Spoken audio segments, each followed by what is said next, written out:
Yo, what's going on, Monday Morning Nomads and Drifting Podcast listeners? I'm Brian. And I'm Monica. And welcome to the Backspace Nomads podcast, where we share our nerve for gaming, movies, and all the dork in between. On today's podcast, Dave from Puuba joins us, and we're talking about celebrities on Twitch. We discuss a Polygon article called Directing from the Sideline, and we look at last week's gaming releases in the good, the bad, and the indie. It's March 25th. This is episode 52. Let's start the show.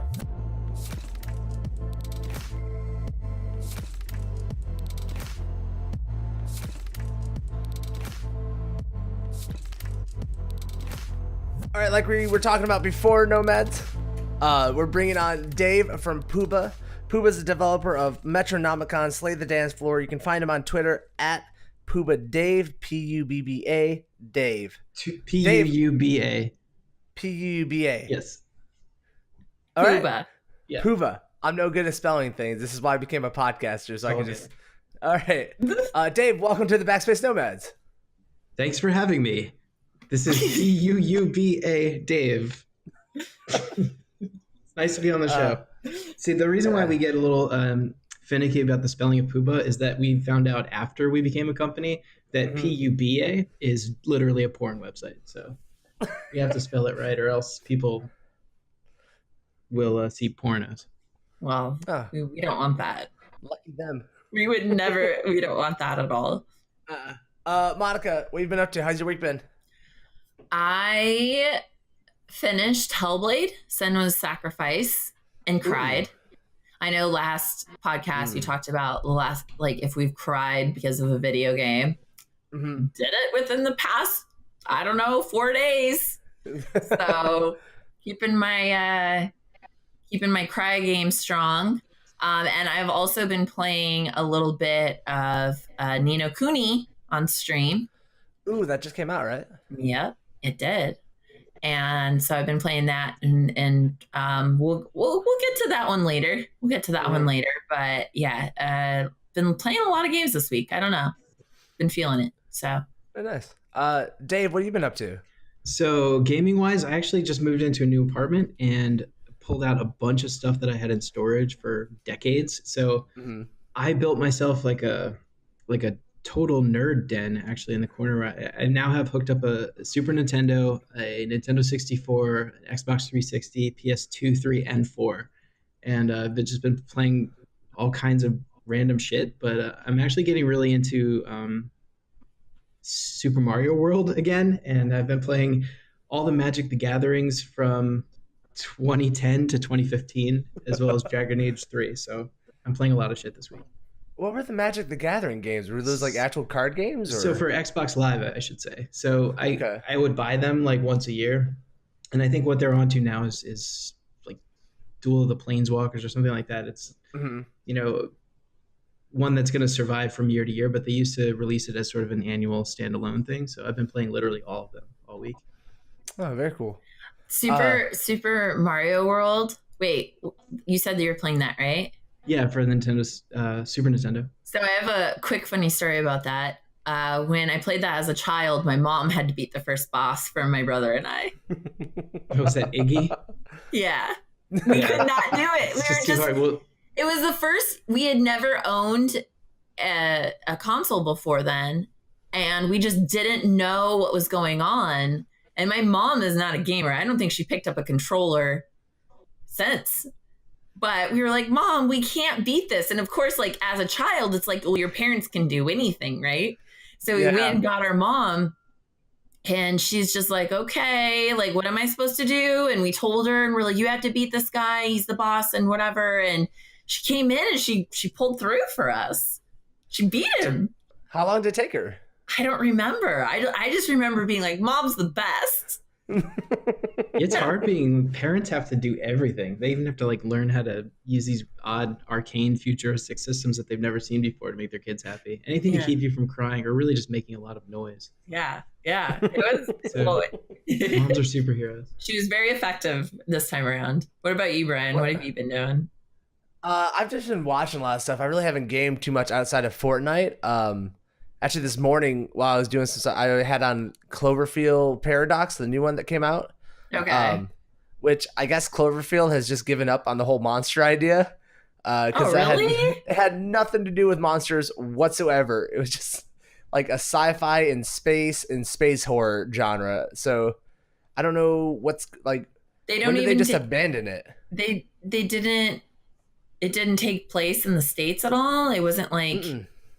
What? Like the beginning was based on Earth, and then after that, you're in the space station until the very end, where they come back down to Earth, and like now there's a monster at the very end of it. You're like, okay. Like I guess that was just the. I guess this is a prequel to the series or something. So that's disappointing. You just kind of spoil like the whole thing. No. Because eventually, it sounds like the whole thing should be spoiled. Yeah, it wasn't too fantastic of a movie, but I mean, it's clever. Like any sci-fi, eventually you're coming full circle. You know what I mean?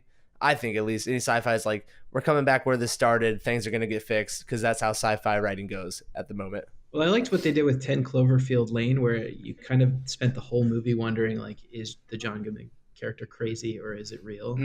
Yeah. If somebody had spoiled that for me, I would have rioted. But the movie you just described sounds like it sucks. It kind of did, and then like you know how the monsters were always kind of like just like omnipresent, like you didn't really know what they looked like. When they showed this the first time you see a monster, you're like, oh, that's exactly what it looks like. Okay. Yeah. So other than that, I've been watching a lot of Twitch lately, and I know we discussed it earlier. What we want to talk about, and on all the celebrities that are coming to Twitch now. Recently, Ninja played with Drake, the rap superstar, on Twitch, which I don't. If you had told me 4 or 5 years ago this website I was watching was going to have one of the biggest rap artists on there just playing video games, I don't think I would have believed you. I don't think I'm surprised by it, only because celebrities have been trying to bridge the gap into Twitch for a while now, but most of them are just not like current celebrity. They're aged. They fit a specific, like Fred Durst has streamed on Twitch. He has a Twitch channel? Yeah, he streamed on Twitch many times. So there's been celebrity around Twitch for a while, but most of the time it's celebrity that people don't care about outside of like the quick, instant nostalgia or just going into a chat and saying something mean, That being said, though, I think that the type of celebrity that has worked really well with Twitch has been mostly in the adult entertainment industry. And, that transition's worked out quite well for them. But yeah, so Drake came and hit over 650,000 viewers at the time, which is insane. And it put this, I know personally, just from like looking at Twitter while all that was happening, was it seemed like a lot of you had one or two options for this. You either, as a streamer, you were either like, that's amazing. Mm-hmm. I am so pumped right now. I want to accomplish something like that, like what Ninja did. Or, man, that's stupid.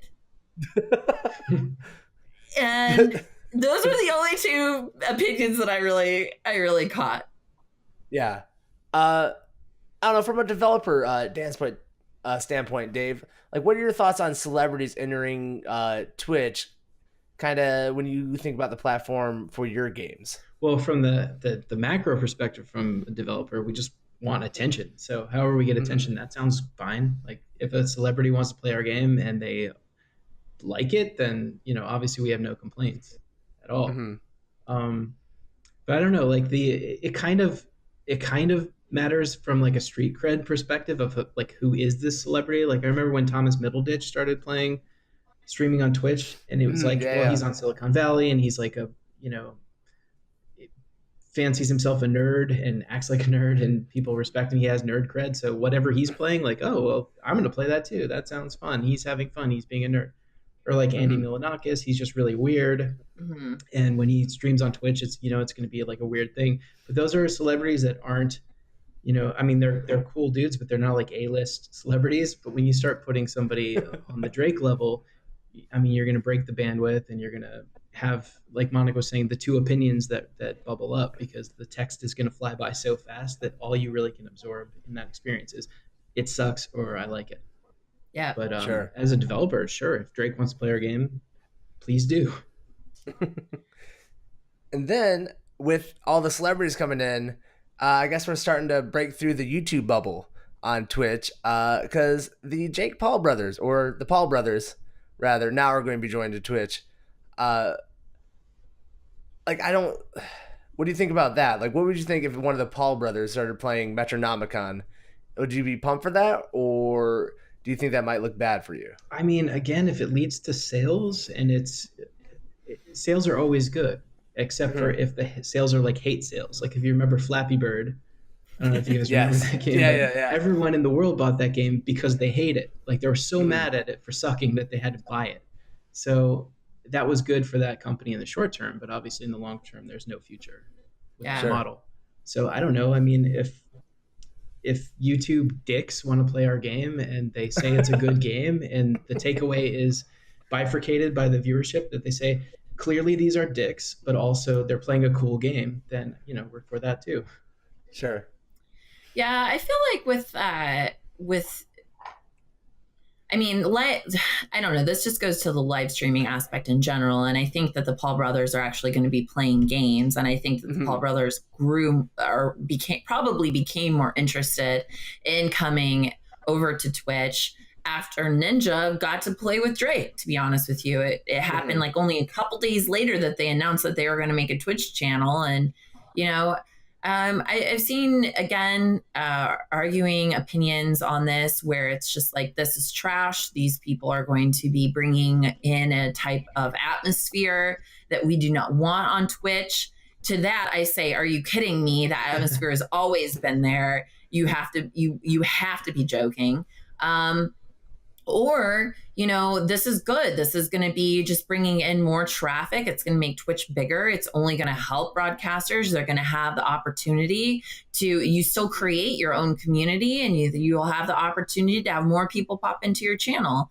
And I tend to agree with that. But what I feel like is happening with Twitch in general is that it's no longer, we've said this on the podcast before. I've said this before. It's no longer Twitch TV, it's Justin TV. It has moved past where it's like it started off that cult following, and it has expanded into where it really came from, which was just a live streaming platform.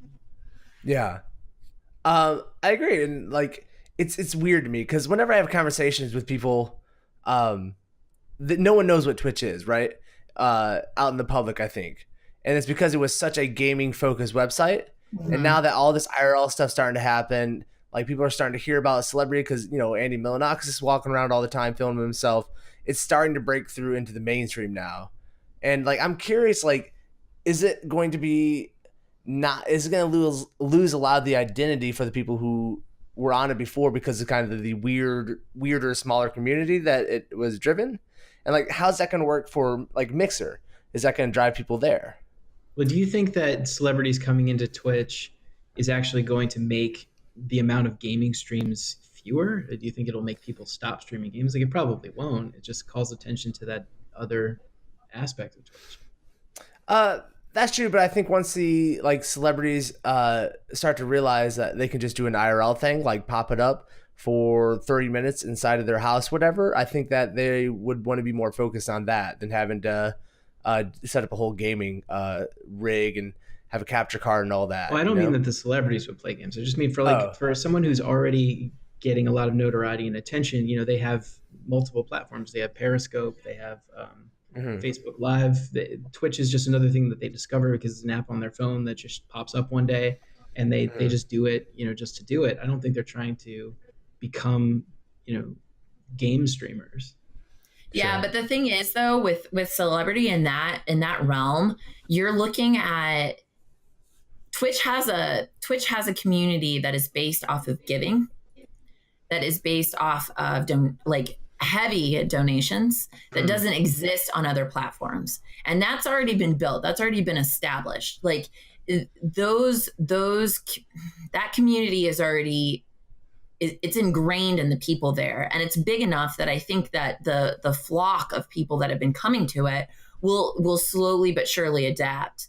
Although it is weakened in some regard. Well, I think what I think will happen though is that, you are getting more attention to the gamer streams, the gaming streams. That is going to happen. And I think that, we could go into this rabbit hole for a while, so I don't want to open up too much here, but like, even with esports, with the way where esports is headed, there's huge opportunities there across the board. But I do think that the day of Twitch being that gaming platform, that gaming streaming platform that once existed, is if the death isn't here already, it's right around there. YouTube started a live streaming for gaming, and they had a hard time establishing it because Twitch was around. Well, Twitch is now going almost into YouTube territory, and I think this does open up either possibly for Mixer or another company that may come around that does it better, that does it more effectively, that creates a better sense of community. Because even what I've seen with Mixer is Mixer tends to kind of follow Twitch. They created a creative, for instance. Yep. They already have a creative. They already have all of these things. I think that for the gaming community, if you're looking for that like niche, like, this is where I belong, these are my people, I think that it will be an opportunity there within the next couple of years as Twitch continues to expand. Sure. One question I'm dying to know, though, before we move on, from both of you. Who's the celebrity you want to watch play video games, though? Who would be your favorite one? My favorite celebrity? Yeah. Besides Conan. Besides, let's say besides Conan, but someone takes on kind of that gimmick Conan does. I like the days like, wait, besides Conan? Well, no, because he would have been my first choice, but he's already doing that, so. Yeah. Someone the other day when I was talking about this said that they hope Trump streamed. And God forbid, I really hope that never happens. Oh, Jesus, no. But I guess my favorite, I don't know. That's a really tough question. I'll start you off because mine would be Norm Macdonald. There'd be something so ridiculous about him because I could just feel like he would take a gimmick of like an old man who doesn't know how to play video games and just like kind of parody the experience for a solid half hour. Like, I think he wouldn't have to pretend. I think that would be the actual experience. Yeah, I'd love to see that. Or Adam Sandler, I'd like to see play video games.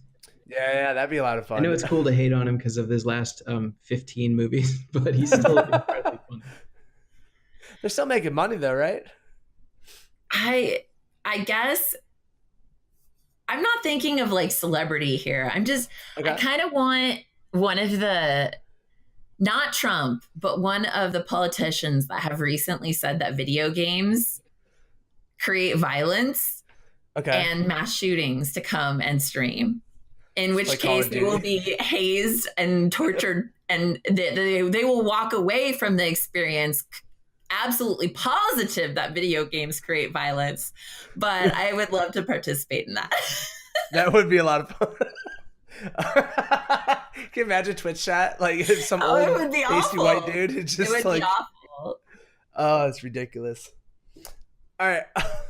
Let's move on to our next segment. Kind of the reason we're excited to have Dave here today. Polygon has an article called Directing from the Sidelines, which kind of goes through a shift in the gaming industry away from big studios to more small scale kind of indie studios. This article is written by Matt Leon, and I am fascinated by this idea because I think the standard in the gaming industry is like you think about having 100 people working on a big game that's released to the public, and I guess from this article there's just a huge shift away from that. And Dave here from Puuba is part of a 2-man team that creates video games. So I would like to like really hear your initial impressions on this, Dave. Well, my impression on the phenomenon is specifically described in the article is that it seemed to focus on the Japan aspect, like the way that the teams in Japan are going about breaking into small indie teams, and their reasons for doing that are that gaming culture over there almost requires them to create like a personal brand for themselves as a developer. So the developers become famous, and then the company can't afford them anymore, but then they can't go to another company because they're the guy from Capcom. So the Capcom guy can't work for Konami. That's weird. So they have kind of no choice but to branch out and become part of a small, they call them creative teams. So I really liked that aspect of it, because so in the article, that this was a really, I thought, interesting article, one of the better ones from Polygon recently, and I really enjoyed the fact that they broke down the concept of, how all of these concept studios were being started, and then also why it's working so well for Japan, and why it hasn't been adopted as much in the West. And Dave, you hit the nail on the head with what they were discussing. It's the fact that out there, their designers, their creators have celebrity. They have a lot of celebrity around them, and that when they leave a company, whether they leave because they want to or because they're actually fired or pushed out, them moving to another company isn't really a possibility. However, I guess what is interesting to me in this regard is that I do feel like the indie movement in the States is present, and I'm curious to find out from your perspective, Dave, on whether or not you feel that is, if it's not due to Japan's, I use problem here with quotations, their problem of their model, but they create these names, and then the names can't go anywhere, so they have to create their own work after. Where does the indie, like, you came from a bigger studio, where does the indie trade come from in the States? So it's not that it doesn't also come from what I'm about to describe in Japan. It's just that that's the phenomenon that they were focusing on in their article. But where it came from in the States was because overnight, about 7 or 8 years ago, it became possible to, using modern technology, just do the jobs of 50 people. So, at the exact same thing happened to the music industry, which is, if you told somebody in the mid 90s that, you could just make music out of your house in its entire, you could have a full music studio on your phone, they would say, oh, that sounds awesome. But obviously that's like sci-fi. So the same sort of phenomenon happened a couple decade ago or less in gaming, where all the platforms, they have Unity or Unreal and stuff like that. People can make games on their own. So they don't need to be part of a giant company or a 50-man team. They can literally, especially if they're an artist, if they're able to create visuals on their own, all you need to do is program and create art, and you can make your own game. So people discovered that. And in the States, we had a couple of, I'm going to embarrass myself because I don't remember the dude's name that made Super Meat Boy, but we had a couple of dudes early on who just blew up the indie scene pretty much on their own, making games without being part of a AAA. And so a bunch of, tryhards like us, we just said, hey, look, we could do that. And so, 10,000 or more companies try to do the same thing. And that was kind of the indie explosion in the States. It was just technology made it available, so we tried. Got it. But yeah, I worked for Square Enix very briefly. So I try to call it Square Enix because that's what I want to call it. But the game I worked on, it was they were working also with the developer TriAce, and I was on the localization team, and the people who did the English read, they pronounce it Square Enix. So it ruined me. I can't say Square Enix anymore. Square Enix. But yeah, I'm gonna go with Square Enix from now on. I did not work there for very long, but I also worked at some other large companies that, one company that we put movies onto Blu-ray I worked for them for 5 years, and that's actually where I met Danny. And we had the revelation one day of wait, we can make games in your house. We should do that. Yeah. So I know people felt that way in Japan also, but in the States, or actually in Europe and the United States, like the indie movement is pretty much because we can. So we have to try. Sure. So one of the things too that it felt like there were some bold statements in this article, and one of the boldest I feel like was actually towards the beginning of the article, where I'm going to butcher this name. Good luck. But Tetsuya Mitsuguchi, who That's pretty good. Yeah, all right. He has two companies, Resonair, which is a creative company, and Enhanced Game, which is a publishing company, said that this is the future. There's not going to be any more large companies around. He's predicting that in 20 years, the gaming industry will be a sea of freelancers rather than teams. Now, granted, they're talking about Japan in itself here. So their culture towards gaming is different than ours. But that being said, if they start putting out more unique content, and there are a handful of concept studios that in this article that have put out, like Nier Automata just got tons of awards. I feel like if that's where things are headed in their view, do you think, Dave, that will impact where things are heading in the States? Well, let me say that model's happening in the United States for kind of different reasons as Japan, but okay. I would bet that the reasons that it's happening in Japan aren't the ones that they're stating, that they are in fact similar. Like, if you remember, this is true of all industries in our country, but like after 2008, when we had the Great Recession, every company in the world, and also due to the individual mandate, every company that I'm aware of seemed to independently decide that it would be a good idea to hire part-time people as opposed to like full-time people. And the reason is that they just don't want to pay health insurance. And that's a big part of what they were talking about in the article going on in Japan, is like, well, we noticed that with these small teams of, independent contractors, they come and they go, and we give them freedom. We give them the rights to own their own IP that they create with us, which by the way is awesome. But yeah, that was really it's cool. It's a financial driver. The reason is that they don't want to pay like benefits. They don't want to be saddled with these employees for life that they have. They call them the windowsill tribe, right? They don't want to have employees that they hire that do something great once or twice on a couple of projects, and then they have to, because of the culture, stay with the company forever and do nothing. So they're only going with part-time people. So we're experiencing that phenomenon here. And in some aspects, it totally sucks trying to land a job. So you wind up just a part-time person everywhere until you do something, of value.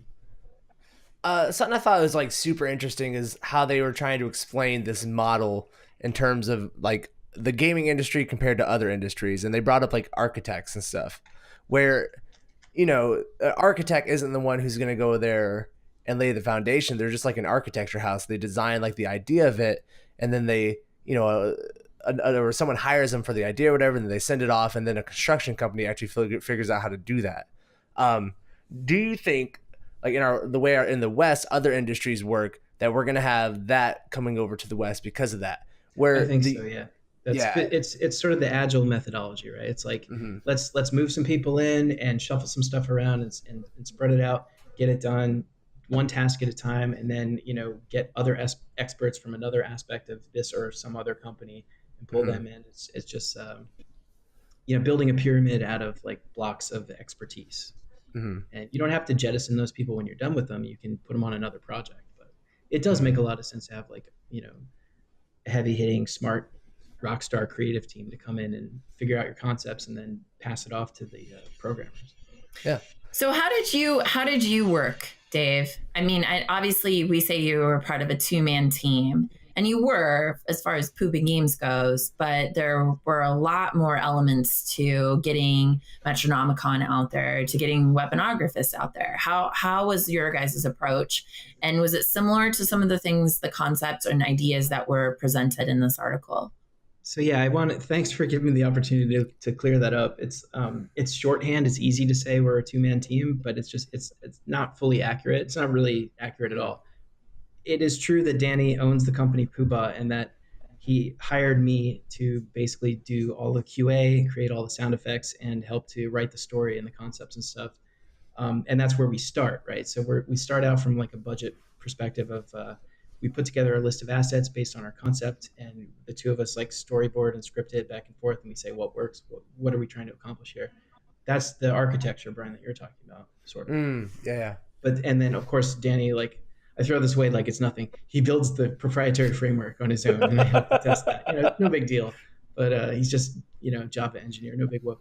But after we get past that part, then obviously we're not artists. We can't draw. We have to hire people, good people that we like to work with over and over. And that's one thing that's mentioned in this article, is that you get to know people, like individuals, and what they're capable of, and then you sort of acquire a shorthand with them. Like, you don't have to go through the motions of explaining the entirety of your process to somebody that you've worked with before. You're like, all right, do what we did before, with that one character, but now he has hat. Now he has a hat and 2 horns. Can you do that? And they're like, oh yeah, sure. And they bang it out in like 5 minutes, and you've saved yourself, I don't know, $1,000 in creative costs. Mm-hmm. So yeah, we call the same artists every time if we can. And luckily they were available for our last 2 games. And so we have a similar aesthetic. But yeah, so we're not just a 2-man team. We have a team of artists that we like to work with, animators who are really gifted, and obviously, producers, and then publishers. We haven't even talked about getting a publisher, as these the creative studios that you guys are talking about. They are, I don't know, they're not publishing teams. They work for companies that also have publishers, or companies that also are publishers. So they just show up, they drop their ideas, and they bail, and the publishers put it out. But as an indie, we incorporate into our team, I don't know, like community managers, like publisher outreach, I don't know, PR guys, I don't know. Right. I'm kind of rambling, but it's not a 2-man team. We balloon out into a 20-man team at certain points. Mm-hmm. Right. And that's kind of, and so, I mean, obviously you do that because hiring all of these people. Well, we literally can't afford that. Like, the budget is, especially of an indie, but the budget's really small. But I want to point out, though, that it's kind of cool to say you're an indie, even if you're not. Like, and the term it's amorphous. It could mean a lot of things, but what it probably doesn't mean is somebody who secretly has a $50 million budget, like the one dude that wears the helmet all the time. Like, it's cool that you are, I don't know, an established, go-to name in the industry. And it's cool that you've got accomplishments. That's awesome. But don't act like you're building something from scratch when you have an angel investor who drops literally tens of $millions on any project that you are working on. Like, it's not that hard when you have that infrastructure. Sure. Right. So we don't have that infrastructure. And so we can't afford to have a team of 20 working in Danny's house year round. So we call them up when the work is ready for them. Yep. Cool. Monica, final thoughts on the article and kind of the idea of game companies changing? I would agree with what Dave said, where he felt that what was being presented, and Dave, if I'm misspeaking here, feel free to correct me, but that the representation of why Japan is moving in this direction, outside of the cultural aspect, has more so to do with money and finances than they are letting on. I know in one point in the article, they talked about, my objective is not to make money. I want to put together a company. This was from Hitaka Sueri Shuhiro from White Owls. My objective is not to make money. I want to put together a company where people can I tried my best, where people can realize their ideas. I want to be an environment where you don't need to get permission from anybody to make a game.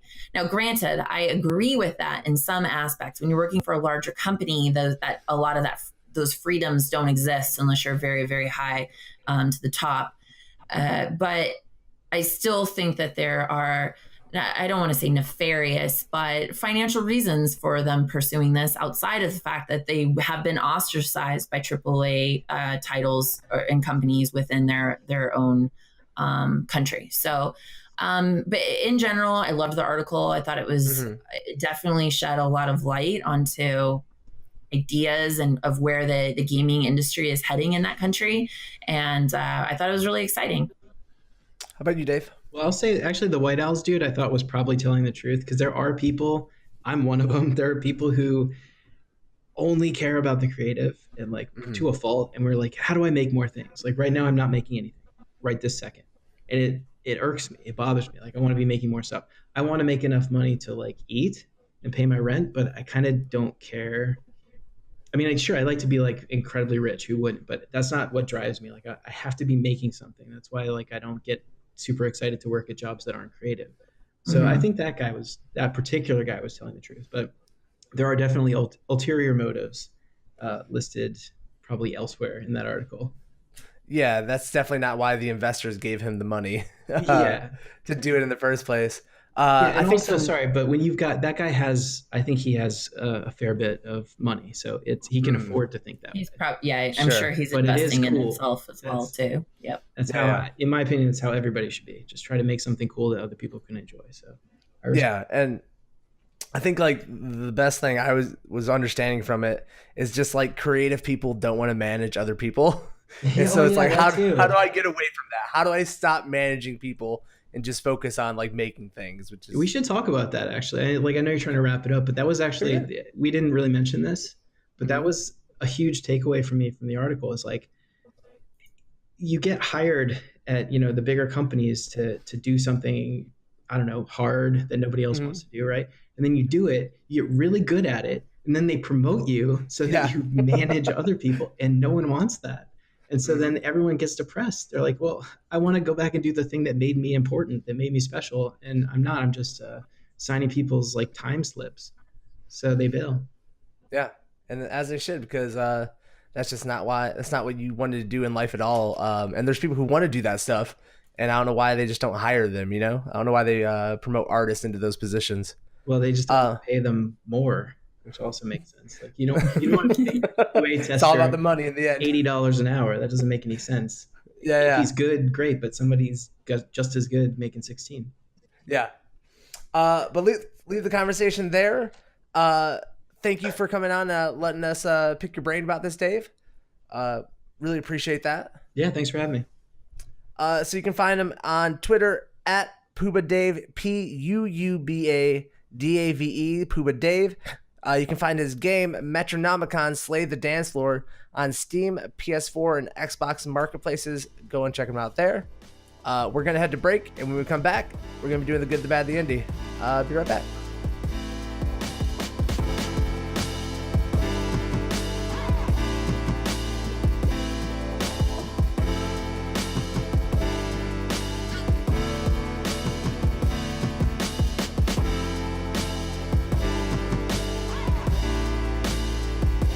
All right, Nomads, thank you for sitting through that break. Let's get into the good, the bad, the indie. The good, the bad, the indie is where we look through all the new releases in gaming and bring you our opinion on what games you should be playing, the games you should avoid, and the indie games that you need to put on your radar. This episode, we're looking at games released between March 18th and March 24th. The good for the week, Ni no Kuni 2. Join the young King Evan as he sets out on an epic quest to find a new kingdom and with the help of some new friends, unite his world. Save its people from a terrible evil.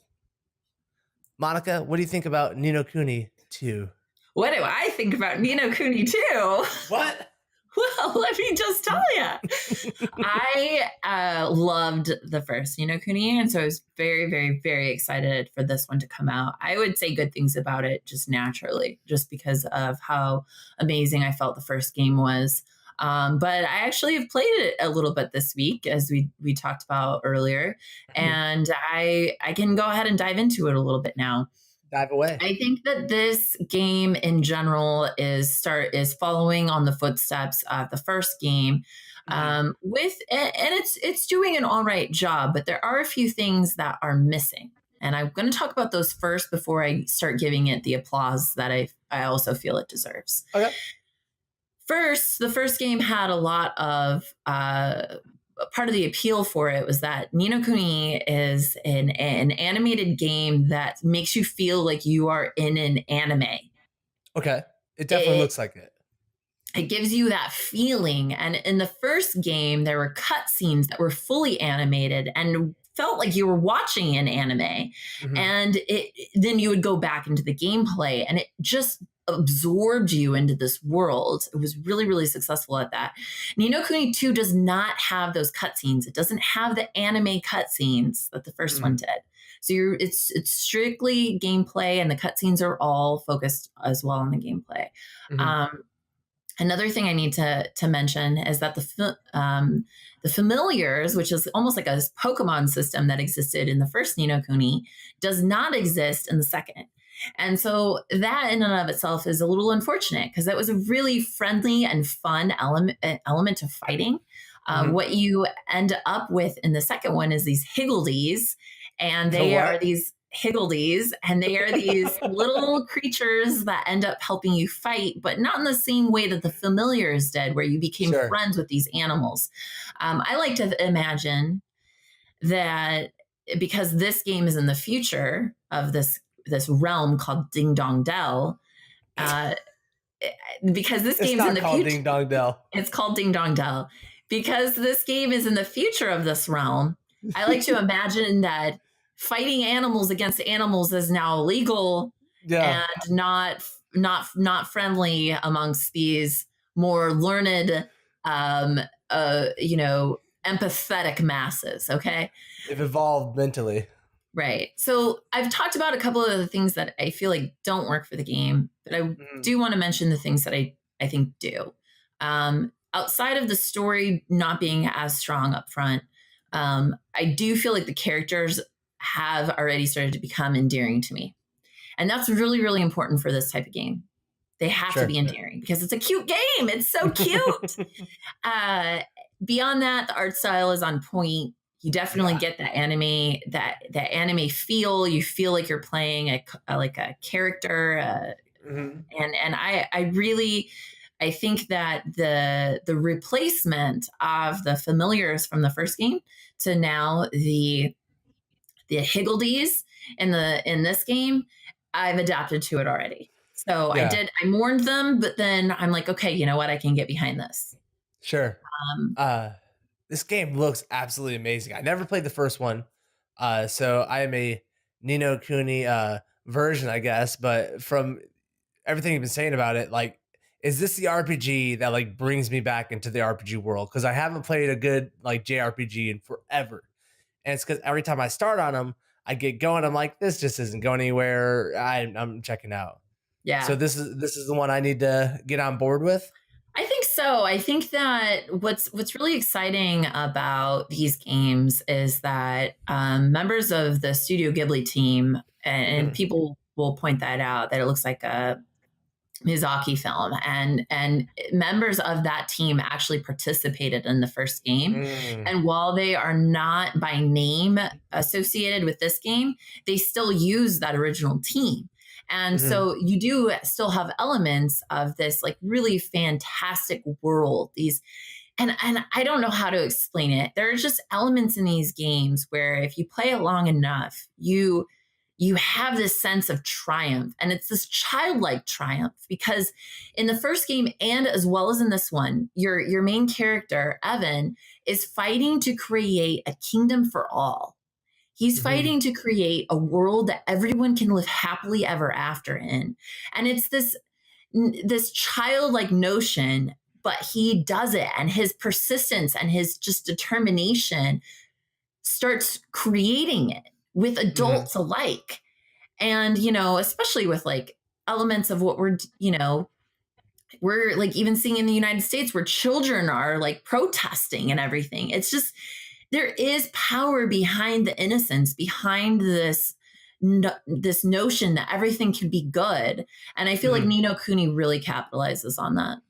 Sure. I definitely, if I'm looking for a JRPG, which I feel like I am soon, I am absolutely going to go check this out because you're a stunning recommendation. So let's move into the bad for the week. After that, the bad for the week is Alien Invasion 3D, developed and published by Jim Dex, released March 22nd for $5.99 on the Steam. In this game, you have to be fast and precise. Enemy planes are on your tail all the time. The Alien Invasion. Why did we choose Alien Invasion for the bad, Monica? Oh my God, it's such a shit show. I mean, there's just a bunch of elements here. I feel like the background of this game, like if you look at any of the stills, which they don't even have a video for it, if you look at any of the stills, like what is being used here? It almost just looks like they grabbed like screenshots. I can't explain it. You'd have to look it up yourself. But dude, this UFO. I love the fact that they say that this is a simple, fun, and challenging game to play. Ooh. And there was actually a YouTube video that got posted up of the gameplay here, and the guy is just cussing the entire time. He just it's just game over and over and over. It's so funny. To complete the game, you have to collect all the objectives. A lot of these games that are bad seem to capitalize on objectives. Weird. Yeah, you got to keep people playing. You know what I mean? You have objectives, get the playtime, you go up on the Steam list. You need to do this to cash in on the $6 purchase of Alien Invasion. The UFO in this looks like a bad like CD player from the 90s. It does. Oh my gosh. It does. It looks like a Walkman or something. No, dude, it's horrible. Oh my gosh. You're right. I love how there's texture on the UFO, but then on all the mountains and stuff, it's just a blur of gray into like a green like base. You know, it's horrible. Yeah. It's horrible. $6 too. You're right. Like $6 price point. That's a bold move. I know. Who in their right mind would like one buy this game because someone bought this game and made a YouTube video out of it. But secondly, the how audacious of this man to say, you know what, this is worth $6. I put a lot of work into this. Yeah. So Alien Invasion 3D on Steam. Definitely avoid that one. Next up for the indie, we have A Way Out, developed by Joseph Fares and published by Electronic Arts. A Way Out is an action-adventure game from Hazelight Studios under their EA Originals program. It's the second video game directed by Joseph. Announced at E3, the game is only played online or with local split co-op. Game was released March 23rd, 2018. What do you think about A Way Out, Monica? So Joseph, this fella, Joseph, made Brother, A Tale of Two Sons. And I played that game. It was great. It was really good. He directed that game. And Way Out is also multiplayer. It's a 2-player. In A Brother or A Tale of Two Sons, you're controlling both characters. In this, you're actually doing co-op. So one of the things that's really cool about A Way Out is that I actually had a friend hit me up for it earlier today. And she was saying, hey, you should play this. I can give you a code and you can play it for free because I bought it. Oh, that's cool. People to be able to play with their friend. The person that they want to play with, they want the player to be able to play with that person. And so if you purchase this game, you can get your friend to play with you. The one that you want to play with can play with you. Yeah. I thought that was really, really unique. Beyond that, from everything I've seen of this game, I'm definitely interested in it. It sounds like it has an extremely interesting storyline, and an in-depth kind of emotional storyline. Between these two guys that are trying to escape prison. Yeah. The story behind it looks really, really good. Like one of the guys is like a hardened prisoner and the other person is pretty new to the prison system. So like they're wanting to get out right away. I can't believe that this game actually is being released by EA. It's very weird to me. Like props to them for having their EA original system out there because this isn't the norm for gaming. To have a game where there's no single player mode. Like to experience this story, you have to play with someone else. They're not going to let you do it by yourself. And I think that really speaks to the type of story that they're telling you, that like a single player experience is not going to be able to fully affect you the way they want the multiplayer to do it. So they're not even going to let you do it. I think that's super interesting, super risky. One for the studio, Hazelight, and one for EA to pushing, putting their own money into it. The graphics in this game are really ridiculous. I don't know what's going on in gaming graphics, but like it's like we don't stop. Just like I thought we were reaching the peak, and then a game comes out like this, and you're like, oh no, I do want to see the up close textures of Connect 4 and see all the I don't know if they keep finding ways to do it. Yeah. And I'm absolutely in love with the way this game looks. Yeah, another thing that I liked reading about for this, and again, I haven't been able to play it yet, but they boast that A Way Out has no repeated gameplay activities. And so the unique experience of playing alongside your friend where you might be participating in some type of feat that needs to happen in the game and they're getting a cutscene for their character is definitely really unique. I don't know. It's super. It just seems super interesting. I can't imagine me still trying to figure something out and the person that I'm playing with watching a cutscene for their character. And then from that perspective, you have to play the other character later, but not all the storyline is not super linear. So you can have different experiences. It just seems so complicated and complex. Yeah. And it's really impressive. It feels like a really impressive model. Yeah, definitely. Just like for someone to have the idea and just set out, like I love that we're talking about it in this episode because we just talked about like a small indie studio with the guy who has the idea and said, let's go do this. And this couldn't come from a big studio. They want to be able to take this kind of risk to tell this kind of story and give people this type of experience. So I'm definitely super interested in this game. Yep. All right, that's going to do it for the Good, the Bad, the Indie and episode 52 of the podcast. Thank you again for Dave for coming on. You can find Puuba's The Metronomicon, Slay the Dance Floor on all PS4, Xbox marketplaces, and Steam. Make sure you check them out on Twitter at Puuba Dave and at Puuba Danny. That's Puuba Danny or Dave. Check them out. Thank you again. We'll see you guys on the next episode of the Backspace Nomads, episode 53. Later, Nomads. Yeah.